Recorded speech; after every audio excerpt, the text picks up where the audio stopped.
Hola a todos y gracias por seguir conectados a estos contenidos de nuestro primer foro de Mujeres Poderosas organizado por Forbes Colombia. En este panel queremos abrirle un espacio a hablar sobre cómo ha afectado, sobre todo en temas de inclusión laboral y de empleo, la pandemia del coronavirus a las mujeres. Para esto citamos a dos expertas en este tema que nos ayudarán a ver un poco cuál es el posible camino que pueden emprender las empresas para proteger a sus mujeres y obviamente promover la generación de empleo.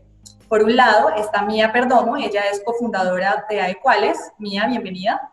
Hola Camila, muchísimas gracias. Qué gusto compartir este panel contigo y con María Andrea. Y por el otro lado está María Andrea Trujillo, ella es codirectora del Centro de Estudios Corporativos de El CESA. María Andrea, bienvenida.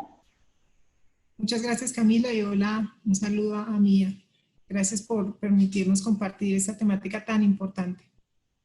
Bueno, como bien lo dicen ustedes, esta es una temática que está ganando muchísima importancia porque ya se habla de que las mujeres están siendo las más afectadas en materia de desempleo, así lo ha dejado ver el DANE, y también se habla, desde Adecuales lo han hecho, de que también el rendimiento de las mujeres en su empleo, en su trabajo, se va a ver afectado por estas horas de trabajo no remunerado que ellas deben dedicar a las labores de la casa. Ya es hora de que las empresas empiecen a ver esto como un factor determinante a la hora de evaluar a las mujeres y su productividad. Y sobre esto quiero preguntarle a Mía, desde Adecuales, ¿cuál han visto que es la situación de las empresas de Colombia y de la región frente a esta problemática, Mía? Bueno, yo quería contarles acerca de un estudio que hicimos durante la pandemia a 174 empresas en 10 países de Latinoamérica, porque lo que pensamos fue, no sabemos si las empresas están manejando la crisis con enfoque de género y como todas las brechas están aumentando, el desempleo femenino, la violencia intrafamiliar y la violencia de género en general, el hecho de que las mujeres cada vez tienen menos tiempo porque tienen que dedicar todo su tiempo a las tareas de cuidado y del cuidado de los otros y del hogar. Entonces dijimos, ¿cómo sabemos que las empresas se están dando cuenta? ¿No? Como todos nos estamos dando cuenta, ellas cómo se están dando cuenta y qué están haciendo. Entonces lanzamos esta encuesta durante un mes y 174 empresas dijeron, yo quiero opinar sobre el tema, y nosotros les hicimos unas preguntas que además les servían de guía, ¿no? Como tú contestabas y de una vez te dabas cuenta de lo que deberías estar haciendo.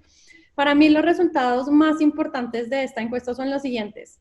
82% de las empresas reconoce el trabajo de cuidado como un aspecto fundamental para el desarrollo de la entidad durante la crisis. ¿Cuándo se había visto que una organización reconociera el trabajo de cuidado de las mujeres de esta manera? Entonces esto fue muy positivo.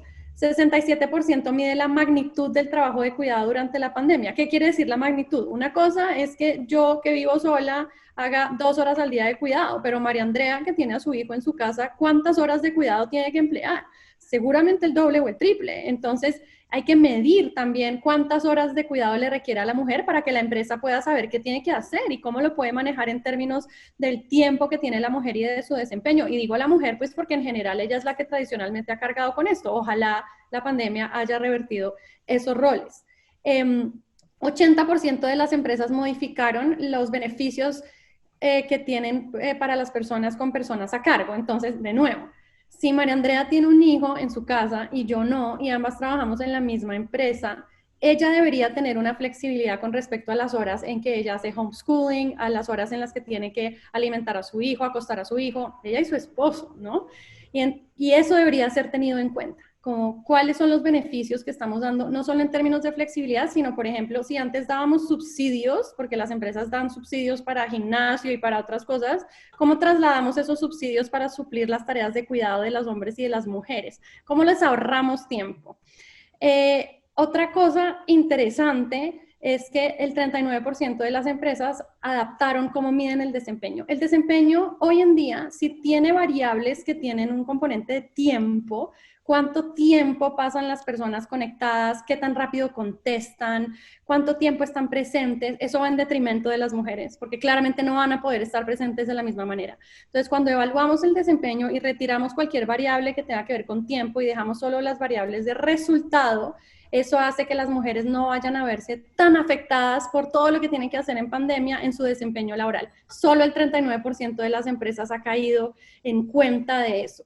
Entonces, para mí eso es como lo más importante. Cosas buenas, las empresas todas las que entrevistamos tienen 30% de mujeres o más en sus comités de crisis, las están involucrando, sabemos que necesitan. Esas son todas cosas buenas, y cosas regulares como cómo estamos viendo el desempeño y cómo estamos adaptando los beneficios. María Andrea, precisamente respecto a lo que menciona Mía sobre la presencia de mujeres en comités de crisis y en puestos de liderazgo para enfrentar los temas de la pandemia, ustedes desde el CESA han adelantado investigaciones sobre el tema, sobre realmente qué tan representadas están las mujeres en estos espacios, y se han dado cuenta de que la cifra, si bien en Colombia como que se ve más adelante que otros países de la región, pues sigue siendo bajita, y en realidad no sabemos qué tanto se van a poder atender a todos estos aspectos que menciona Mía en materia de las nuevas necesidades que tienen las mujeres. Cuéntanos un poco sobre esto, sobre qué han determinado ustedes de representación de las mujeres en estos puestos.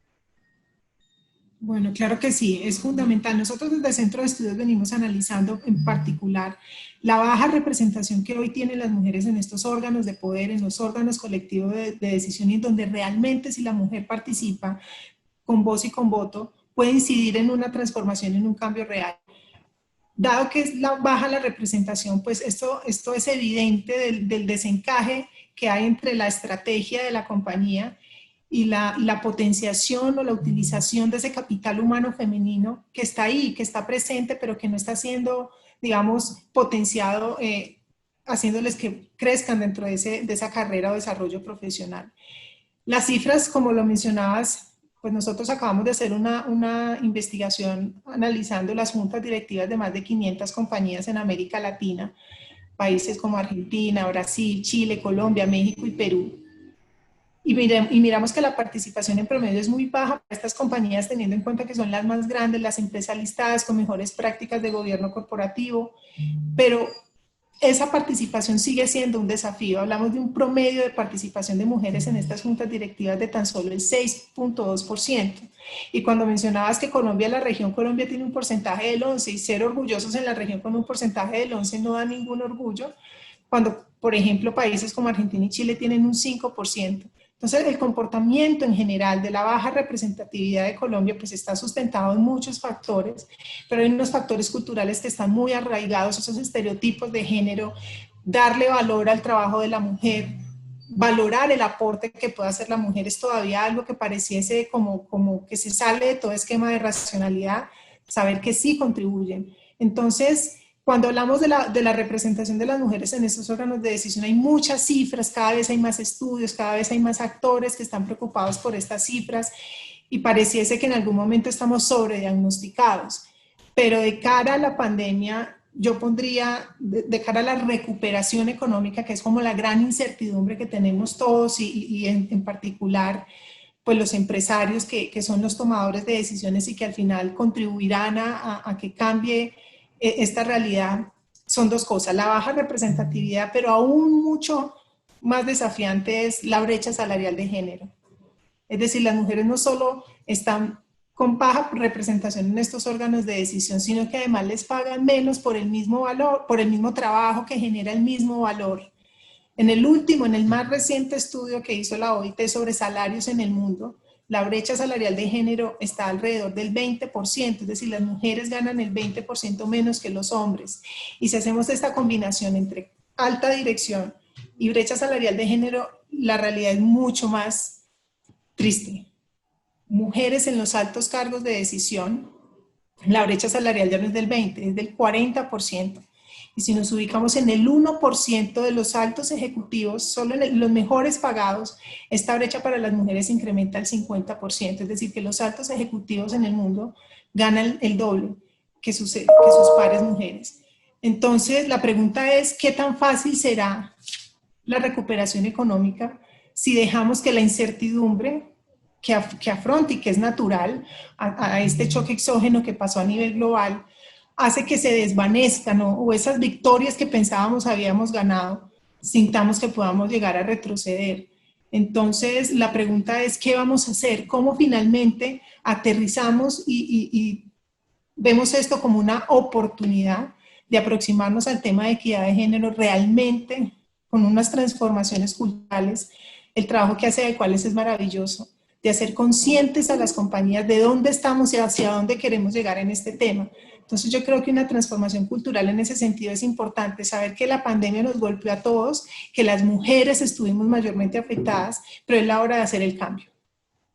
A propósito de lo que tú mencionas, María Andrea, de esa necesidad de darnos cuenta de que las mujeres están sufriendo un impacto ya más grande del que todos estamos sufriendo por consecuencia del coronavirus, Adecuales ha dicho que es necesario pensar en soluciones con enfoque de género. Mía, ¿cómo serían estas soluciones con enfoque de género que proponen ustedes? Pues mira, es lo que decimos antes de la pandemia y en cualquier momento. Cuando tú quieres solucionar un problema y tú a ese problema no le metes enfoque de género, lo que tú vas a hacer sin darte cuenta es ampliar la brecha de género. Entonces vayamos a este problema en particular. Tenemos un desempleo de casi el 25% en Colombia debido a la pandemia. Y entonces salimos con soluciones infinitas acerca de cómo reactivar el empleo y qué beneficios vamos a dar a los empresarios y qué va a hacer el gobierno. Y yo no he visto la primera solución que diga, y ojo, que las mujeres perdieron su trabajo en mayor proporción, casi en el doble, que diga, entonces nos vamos a enfocar en las mujeres, vamos a buscar quiénes son, de qué edades son, cuáles son los sectores en los que más perdieron el trabajo, para en esos sectores incentivar el mayor empleo de las mujeres, entrenarlas a ellas, darles trabajos temporales. Eso es enfoque de género, entender cuáles son las necesidades diferenciales de los hombres y las mujeres cuando creemos que el problema es global. ¿El desempleo es global? Sí. ¿Las mujeres lo sufren en mayor proporción? Sí. ¿La violencia es global? Sí. ¿La violencia de género la sufren las mujeres? ¿Qué vamos a hacer para que las mujeres se recuperen en salud mental y en salud física después de haber sufrido toda esta violencia de género en la pandemia? ¿Vamos a hacer de cuenta que nunca pasó? ¿Cargamos con una generación entera de mujeres traumatizadas porque en verdad eso es lo que les está pasando? Eso es tener enfoque de género. No es obviar lo que le pasó a las mujeres y sacar soluciones generales para todo el mundo, sino decir cuáles fueron sus problemas específicos, cuáles son sus necesidades específicas y como empresario y como Estado, yo cómo voy a abordar esas necesidades de manera específica. María Andrea, precisamente ustedes también han dicho que cuando las organizaciones se preocupan de esta manera, como dice Mía, con enfoque de género por las necesidades de las mujeres, logran incluso mayor rentabilidad y mayor liquidez dentro de su estructura. ¿Qué han podido ustedes estudiar desde el CESA y cómo podría beneficiarle a los empleados empezar a ver la posibilidad de sumarse a este enfoque de género para atender a la crisis del coronavirus? Claro que sí. Igual, las cifras alrededor del caso de negocio que implica la equidad de género son evidentes y están sobre la mesa. Todos los que trabajamos en equidad de género tenemos ese soporte porque el discurso pues suena lógico, suena racional, pero llevarlo a acciones concretas es difícil. Entonces, mostrar que finalmente tener un enfoque y una aproximación de equidad o de diversidad de género genera valor, pues es clave. En promedio, mira, no podemos acá extendernos en todas las bondades, pero no quiero sonar como una alegoría. Básicamente lo que quiero es resaltar algunos de los aspectos. Sin dudas hay un impacto positivo en el desempeño financiero de las compañías en términos de rentabilidad sobre activos, en términos de incremento en ventas, retorno sobre esos flujos de caja sobre la inversión realizada, factores que alientan la innovación, las mujeres generan transparencia empresarial, mejor posicionamiento en los índices de sostenibilidad, son menos propensas al fraude, mejor dicho, las mujeres realmente aportan y generan valor, el trabajo de la mujer. Entonces la pregunta es, ¿por qué es tan complejo? ¿Por qué es tan complejo? Una de las investigaciones más recientes que acabamos de terminar, nos dimos a la tarea de analizar más de 5.000 emprendimientos en el mundo, pero unos emprendimientos que tienen una particularidad. Hay un mercado emergente que son las criptomonedas, las monedas digitales como medio transaccional. Es un entorno que es nuevo, que implica unas habilidades y capacidades distintas, como es el tema de desarrollo de software, de ingeniería, pero ahí están las mujeres. Una representación del 14% dentro de casi 46.000 ejecutivos en estos nuevos emprendimientos, pero ahí están las mujeres. Y lo más importante de los resultados que nos arroja esta investigación es que estos emprendimientos están utilizando a la participación de la mujer de manera positiva, como una señal de la calidad de ese emprendimiento. Y eso lo está percibiendo así el mercado. Los inversionistas están dispuestos a invertir en estos emprendimientos porque hay participación de la mujer, porque hay diversidad de género en esos equipos que están liderando esos emprendimientos. vemos a las mujeres no solamente en unas industrias que generalmente han estado dominadas por hombres, como el tema de software, de ingeniería, ahí participando, sino además es muy importante que cuando las mujeres adoptan o fungen como en roles relacionados con las finanzas y con enfoque legal, hacen que la probabilidad de fracaso de estos emprendimientos disminuya. Es muy clave, ¿por qué? Porque como es una industria nueva y en los últimos 3 años han recaudado casi 27 billones de dólares y las tasas de fracaso de estos emprendimientos es tan alta, solo las que logran sobrevivir son aquellas que finalmente le apostaron a equipos diversos en términos de género. Entonces mira que está sobre la mesa las bondades. Entonces sonaría como ilógico pensar que el trabajo de la mujer nos suma cuando pensamos en una recuperación de cara a la realidad que tenemos ahorita. Entonces, sin duda, no solo las cifras son importantes, sino realmente considerar que el aporte de la mujer es valioso y que esas manos, esa fuerza laboral también suma y que es indistinta al género. Todos estamos hacia la misma meta y es la recuperación al final del día del país y de la economía global.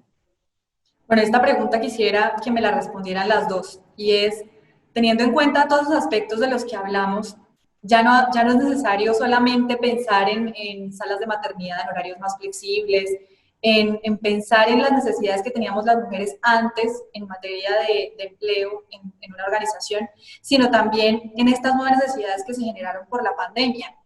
¿Qué deben atender las empresas después del coronavirus? ¿Qué cambió? ¿Qué iniciativas deben tener para mejorar el desempeño de las mujeres dentro de la organización y también para promover la equidad de género dentro de las organizaciones? Mía, si quieres empecemos contigo. Buenísima pregunta, Camila, porque creo que ahí es donde tienen que ponerse manos a la obra. Primero que todo, la pandemia nunca va a desaparecer del todo. Entonces yo diría como, ¿qué podemos empezar a hacer desde ya? Priorizar el trabajo remoto para madres o padres o personas que tienen otras personas a cargo. Entonces, no es, ay, ya volvimos todos a las oficinas, bienvenidos todos. No, lo que aprendimos de la pandemia es que hay personas que tienen necesidades especiales y que además están mejor en el trabajo virtual porque pueden atender este tipo de necesidades. Entonces, hay que priorizar ese tipo de quién se queda en trabajo remoto, quién sí en efecto tiene que volver a la oficina para que la organización funcione. En verdad, si la respuesta es no tiene que estar acá para que la organización funcione, yo no veo ninguna razón, incluso como empresaria, para que ellos tengan que estar en una oficina. Elaborar planes de movilidad segura de regreso. Entonces, claro, si todos estamos de vuelta y todos nos contagiamos, pues eso tampoco va a funcionar, pero además de movilidad, ¿quiénes tienen que coger transporte público para llegar al trabajo? En su mayoría, las mujeres, que son las que están en la base de las organizaciones, porque las mujeres no están todas en posiciones de liderazgo llegando en su carro, están llegando en Transmilenio o en como esto es para Latinoamérica, cualquier medio de transporte público, y ellas son las que se van a infectar en el transporte público. Entonces tenemos que tener en cuenta cómo vamos a hacer para que nuestros colaboradores y colaboradoras se movilicen de manera segura. Extender las licencias remuneradas. Las personas que tienen hijos y los colegios no los han abierto, pero la oficina sí, eso es suicidio para las mujeres. O sea, eso las empresas tienen que entender que lo uno tiene que ir con lo otro. Y si las mujeres con niños a cargo en un país como Colombia, donde los colegios no han abierto, se les obligará a la oficina, eso es un suicidio empresarial para ellas en términos de su trabajo. Los subsidios que antes eran destinados para guarderías o para otras cosas son para servicios en la casa, domicilios, lavandería. Tenemos que ser creativos en eso. Escucharlas permanentemente, qué necesitan, cómo se están movilizando, cuáles son los problemas que tienen ahorita y cómo adaptamos nuestras necesidades a eso, que era lo que venía diciendo antes. Asesorías profesionales en salud mental. De nuevo, si antes estábamos invirtiendo en otras cosas, en recreación o en, no sé, nos toca invertir en salud mental, es que no podemos hacer nada. Todo el mundo ha sufrido en salud mental en la pandemia, las mujeres más, porque están desgastadas por las tareas del cuidado, pero además porque han sufrido violencia de género de una manera desproporcionada. Capacitaciones en corresponsabilidad y violencia de género. ¿Qué pasa si estamos en las casas y estamos recibiendo toda esta información, pero los hombres siguen haciendo lo mismo de antes, que es en general nada? A excepción, por supuesto, de personas como el esposo de María Andrea, que sé que sí hace, pero en general como que no están haciendo nada en la casa porque nunca lo han hecho. Pues no, nosotros también tenemos una responsabilidad como empresarios y hacemos capacitaciones sobre corresponsabilidad, roles de género, nuevas masculinidades, cómo transformamos esta conversación. Fortalecer los canales de denuncia. Si las mujeres les pasa algo, ¿qué hay que hacer? ¿A dónde llaman? ¿Cuáles son los canales de la organización? ¿Quién es el psicólogo? ¿Quién es el jurídico? ¿Qué hay que hacer para acompañarlas en ese camino? Y sobre todo sensibilizar a los cargos de dirección. Si los líderes no están montados en decir no hay una estrategia de retorno sin tener en cuenta las necesidades de las mujeres, pues va a ser muy difícil, pero afortunadamente, como te digo, nosotras tenemos el presentimiento de que sí hay organizaciones en Latinoamérica que están pensando en estas cosas, y creo que ese es el mensaje que tenemos que divulgar ampliamente. María Andrea, ¿algo que quisieras agregar a lo que menciona Mía? Pues Mía hizo un escaneo perfecto de la realidad. Algo que quizás quisiera resaltar es que nadie estaba preparado para este choque tan abrupto. El cambio inmediato cuando llegó toda la cuarentena y el confinamiento fue, pues, simular la presencialidad de manera virtual en los hogares. Pero eso es distinto a estar preparados, a tener una política clara de trabajo, de combinación entre el trabajo, entre las horas laborales y las horas familiares. Entonces esto hizo más evidente que finalmente no hubo solamente incrementos en el tiempo dedicado a las horas de trabajo, sino se combinó y hubo tiempos que competían entre las labores familiares, personales. Entonces, ¿qué aprendieron las compañías? Las compañías aprendieron que finalmente sí se puede hacer trabajo remoto desde casa, pero bajo ciertas condiciones. Entonces, algunos hoy dicen, no, me encanta la virtualidad, me encantaría seguir combinando una parte presencial, otra parte virtual. Las compañías no lo tienen claro hoy, pero el aprendizaje es que sí se logra, pero no a toda costa. Porque, pues finalmente, y ya lo hemos mencionado sin ser repetitivo, las mujeres estamos afrontando una carga que no necesariamente estábamos dispuestas a afrontar. Pues yo soy una excepción porque gracias a Dios cuento con mi esposo, con todo el apoyo y me siento coequipera y eso, pero eso no es la realidad, somos más las excepciones que el promedio. Las mujeres que pudieron trasladar su trabajo a la casa, pues son mujeres que están en unas posiciones más altas, donde el trabajo es más intelectual, pero como lo decía Mía, el trabajo menos cualificado, el trabajo que está en la base de las organizaciones, que generalmente ahí está la mayoría de mujeres que necesitaban una presencialidad, pues ¿qué pasó? Perdieron su trabajo. Entonces las compañías no solo establecer políticas de flexibilidad laboral, que respondan realmente a la carga y al tipo de trabajo que desarrollan las mujeres en su entorno laboral, familiar y personal, sino además también hacer una transformación cultural. ¿Qué va a pasar con las mujeres que piensan regresar a ese entorno? Ojalá quitar ese estereotipo de género, de no, como están tan ocupadas, entonces es mejor contratar a un hombre que a una mujer. No, entonces es un cambio de paradigma y es hacer explícito esas políticas que pueden facilitar este manejo que es tan complejo y que pues a eso es que vamos a llegar ahorita, pensarnos de verdad cómo seguir adelante. Mía y María Andrea, lastimosamente ya se nos acaba el tiempo de este panel. Yo creo que esta es una radiografía muy completa que han hecho ustedes dos sobre lo que deberían tener en cuenta las empresas para el futuro de esta crisis y sobre todo para que las mujeres no sigan viéndose más afectadas de lo que ya se ven viendo afectadas antes de la pandemia. No sé si alguna quiera agregar algo más para que podamos cerrar este espacio. No, pues seguimos comprometidas. No, dale, María, dale. Comprometidas totalmente con el tema, con seguir aportando, con ser ejemplo de que sí se puede, que no se agota esa necesidad de seguir trabajando en el tema, pero que necesitamos que se unan más, necesitamos que se unan más líderes empresariales que están allá arriba en las estructuras de poder tomando las decisiones y que pueden influir en el cambio. Bueno, muchísimas gracias a las dos por habernos abierto este espacio y por haber hecho parte de nuestro foro de mujeres poderosas de Forbes. A ustedes que se conectaron para ver este contenido, sigan viendo el resto de contenidos que hacen parte de este foro, que los pueden encontrar a través de nuestro perfil de YouTube, en donde aparecemos como Forbes Colombia, o a través de nuestro Facebook, en donde también aparecemos como Forbes Colombia. Muchas gracias y sigan conectados con estos contenidos.